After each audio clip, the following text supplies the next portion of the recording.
Hi there and welcome to CryptoTime. My name's Antonio Shillingford and I'm here with, of course, James Coughlin. How are you doing today? Yeah, I'm very good, mate. Looking forward to bashing through quite a few different topics today. Yeah, I think today's mainly going to be a sort of update topic from, of course, what our last previous CryptoTime episode was, because there has been a lot going on over this Easter bank holiday, so it would be good to give everyone a little bit of a refresh. Yeah, indeed. So, tucking straight into it, and of course, please don't take any of this as any form of financial advice. It's just the opinions of course, myself and James's.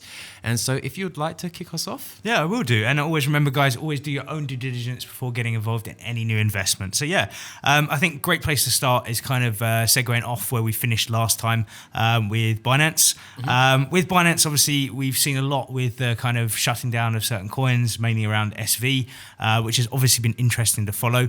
But they've had some major announcements as well over the weekend. They've gone well ahead of schedule when it comes to launching their decentralized exchange, the DEX. So yeah, fantastic stuff from Binance where they've actually managed to launch ahead of schedule. This is going to be moving away from the ERC20 based token they had previously. They're moving across to their own standalone blockchain, which is going to be interesting in itself. I don't know if you have any points that you want to add on that. Yeah, not on that exactly, but it's funny because a lot of the stuff that we were talking about last episode about their agendas, the sort of stuff that they're going to be listing and how a lot of the stuff that the SV camp are doing at the moment will impact the rest of the industry.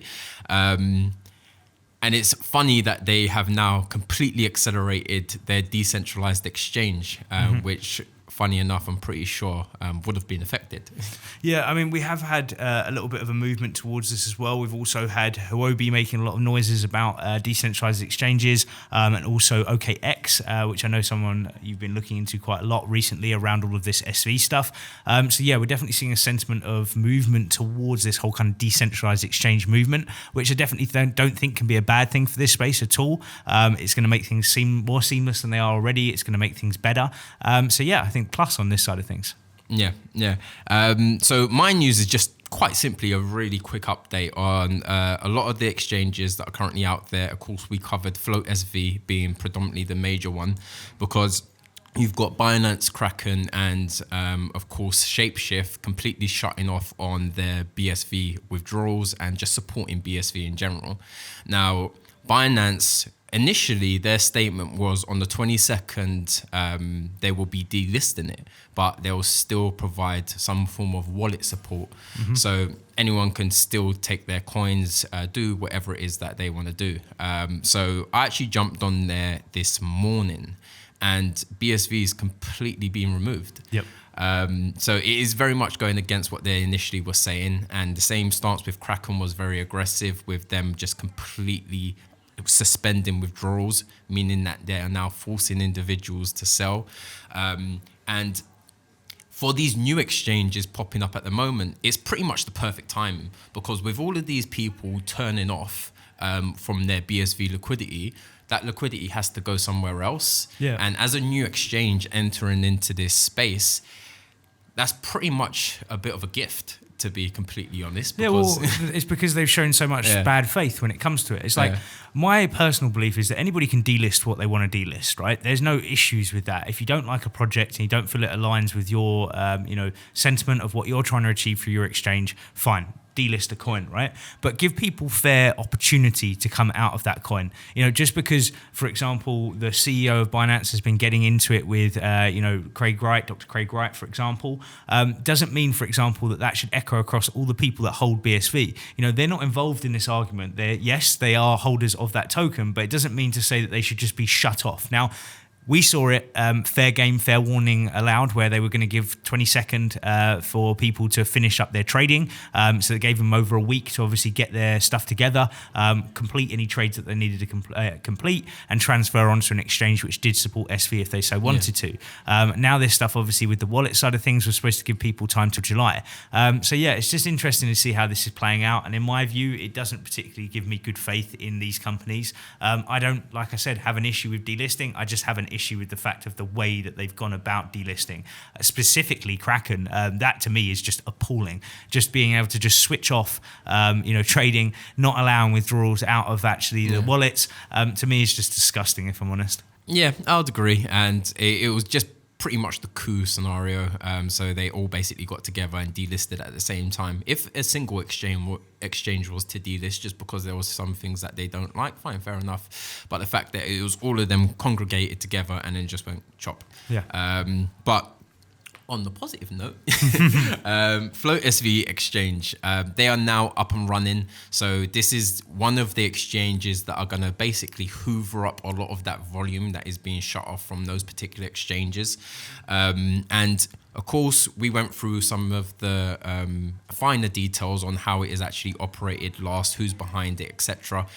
Now, OKX is actually going to be allowing direct instant settlement with FloatSV. So if you have coinage on OKX, you can instantly settle it on and just quite simply move it over to the other exchange.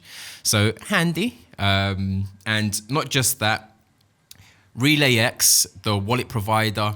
Now, custodian's a bit of a big topic, and wallet support as well. So a lot of, when these exchanges have turned off their wallet support for BSV, it put a lot of people in a sticky scenario on where do you basically hold your BSV from there on, because a lot of people are just used to the conventional, all of the actual hardware wallets that are available at the moment. They don't really support BSV.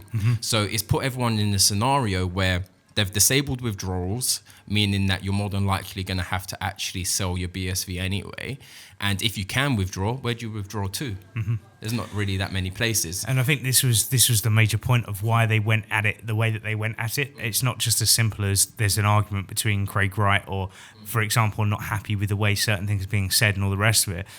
This is like watching a game of chess play out, and you seeing the first move of a pawn is not the end game of what they're trying to achieve. And you can see that this is exactly the reasons why they've gone so aggressively and so quickly, is because, life is the way that life is. If, for example, a wall is put up, someone will be creating a ladder to be able to climb over that. But ladders take a little bit of time to create before you can go ahead and do that. And I think that their plan was to try and squash them out as quickly as possible, so no ladder could be created to jump over the top of that wall in a very quick, succinct way. I think it's clever movements. I don't like it. Obviously, me and you, as well as Bitstocks as a whole, are very much pro BSV for the long term in terms of what it can bring to the space. But it's definitely real to see how these scenarios have been playing out. That's for sure. Yeah, but just to sort of finish off there, RelayX are providing wallet support, and they are doing it in a very seamless way as well. So it's not like your generic wallets that everyone's become accustomed to in this crypto space. Yep. It's actually a wallet that makes sense. So it's going to be interesting to see how that gains adoption, especially now as well. So we'll keep an eye out for it. But unless, of course, there's anything else that you want to state? To be honest with you, there's one little bandwagon I want to add to the exchange side of things. Obviously, we're well aware that Calvin Air, has formed a very good partnership with Dr. Craig Wright at this moment in time, and they're fighting this fight, as it were, together to ensure that BSV is pushed forward in the correct light. So how do they do that? They ensure that they're investing heavily into exchanges to support BSV at this moment in time. So Drive Markets was the latest one that Calvin Air has just invested into.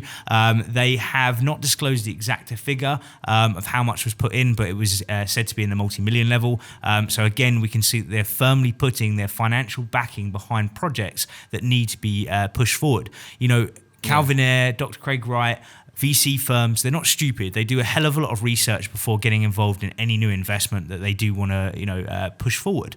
Now, there's a reason behind this. He wouldn't be throwing millions of funds behind, for example, exchanges if he felt, for example, there was going to be a problem with the SV project going forward. Quite the opposite. They feel that there's a very good need for them to layer those foundations at the bottom right now to ensure that going forward, BSV is seen and looked at in the correct light, which in our eyes, it certainly will be. So very encouraging to see around that side. According to the CEO of Drive Markets, Kate Hiscox, the company was already looking for a solution that could help it become a global leader in the industry, and Bitcoin SV was a good match, as it could be used as right solution to make this goal be true.